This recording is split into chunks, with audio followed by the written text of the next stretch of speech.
For pregnant women, the shining light at the end of a long 9-month tunnel is getting to take your newborn baby home. But sadly, for some mums, this doesn't happen. This week is Baby Loss Awareness Week, something that affects 1 in 4 women. So today we're joined by 2 mothers who lost their babies, Marina Fogle, wife of TV presenter Ben, who lost her son Willem at 32 weeks, and Elle Wright, whose son Teddy died at just 3 days old. Now, some viewers may find this discussion upsetting, but it's a subject both women believe we need to be more open about in order to challenge the taboo. Welcome to the show, Marina and Elle. Thank you for having us. Lovely to have you here. So how did you 2 meet? We met through Tommy's, I think. I think the baby Through charity. Through Emma Cannon. You're right, exactly. And we actually, went to an event together. Yeah, and I felt very isolated after Willem was born because What's Tommy's? Sorry, Tommy's is a baby charity which basically funds research into preventing miscarriage, stillbirth, and premature birth. And it's something that I got involved with after Willem died. But when I lost a baby, when I lost a term baby, essentially, I felt very isolated because there's no manual, you know, in terms of how to cope with it. I had no friends that I could have a coffee with and go, am I feeling normal? Is this normal? Is it going to get any better? And then I met Elle, and it was amazing because here was someone who I could relate to, and I felt so much less isolated. So it was an amazing day. I still remember that day very vividly. And for you, Elle, what was that day? Yeah, the same. I think it's lovely when you connect with any women who can relate to what you're experiencing. And for me, it was exactly the same after Teddy died. I felt so isolated. I felt like I was the only person it had ever happened to. You've written a book, haven't you, called Ask Me His Name? Yes. Is that like a nod, in a way, to the fact that people who don't know what you're going through feel awkward? Yeah, I think, you know, as Marina can vouch for as well, when you lose a child, you lose a pregnancy, you have to live with that that feeling and that sadness every day. So the last thing that you need is for other people to feel very, very awkward around you as well. And the title, Ask Me His Name, is just it's giving people permission to continue that conversation, and just realising that when somebody tells you that they've lost a child or a pregnancy, the conversation doesn't need to always stop with, I'm so sorry, because that's generally where it stops. It has changed a lot, though, hasn't it? And it will continue to change, hopefully. But, I mean, not going back too far, people would never mention it. They wouldn't necessarily even name a child that was lost during pregnancy, whereas now, you know, you're talking about they're your children.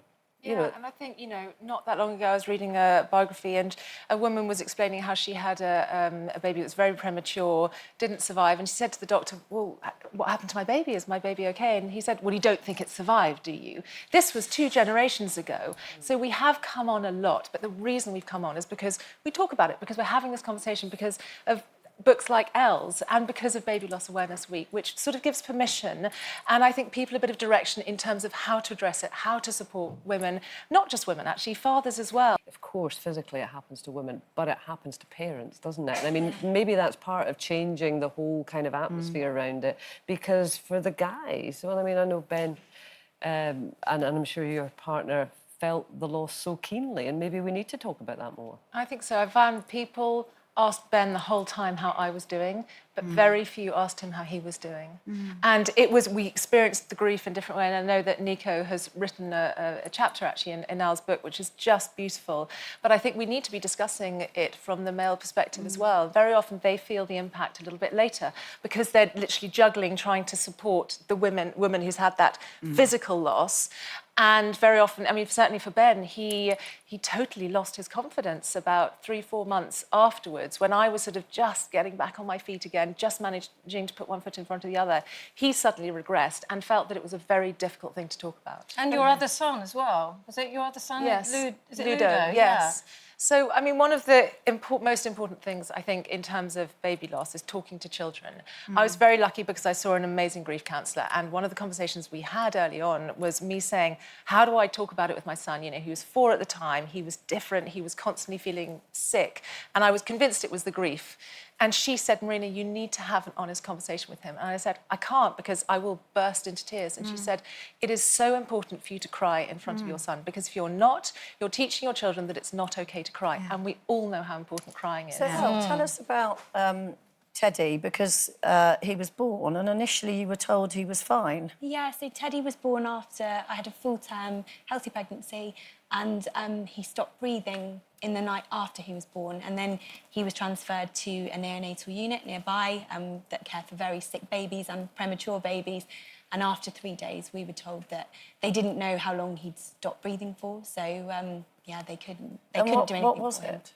So he had a very, very rare metabolic condition that was caused, this is the science part, by a gene mutation that happened, they think, at the moment of conception. So my husband and I didn't carry anything, but unfortunately it was something that Teddy was born with that made him non-compatible with life, so there wasn't anything they could do. And it's kind of like you end up, when you lose somebody who's been a part of your life for a long, long time, you kind of lose, or you feel that you lose your memories and your experiences with that person. But when you lose a baby, you're grieving for what might have been, aren't you? Absolutely. You lose all of the things that you planned and the reality that you had already stepped into in your mind. And I think when you're an expectant mother, all of your interests change as well, and your social media feeds change, and you start to follow and people and immerse yourself in that life. And then when it doesn't happen... That's how you started writing, wasn't it, though? Yeah. You were still on maternity leave and you Yes. didn't know how to express how you were feeling, so you started blogging, and that's kind of turned into the book, hasn't it? Yeah, the book is Yeah. the ultimate manifestation of that writing, and it was really cathartic to start,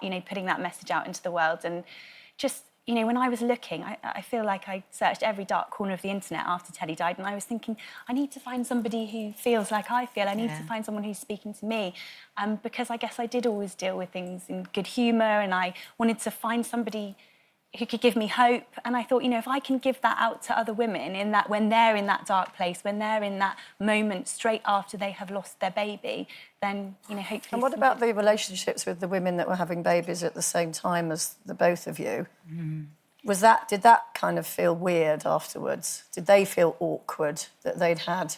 I'm sure they did. I'm sure they did, and there's a section in my book, actually, that's written by friends and family members. So my husband has written a part, but also my sister-in-law wrote a beautiful part of, her experience of losing Teddy, and the fact that she became pregnant. She found out she was pregnant the following month, and she writes about how that felt to have to tell us that she was expecting a baby. And, and I think it was so important. I was so grateful for her putting that across, because there must be so many friends and family members of people who've lost a child who are thinking, oh, now I've got all these feelings of guilt and sadness. What do I do as with well. my joy about this? Exactly. And I think it was really important that she hopefully helps to support other friends and family who are trying to support someone through loss. Well, listen, both of you, thank you so much for coming along today and talking about this. Like you say, the more we talk about it, the easier I think it becomes, because that isolation is only too real for so many people.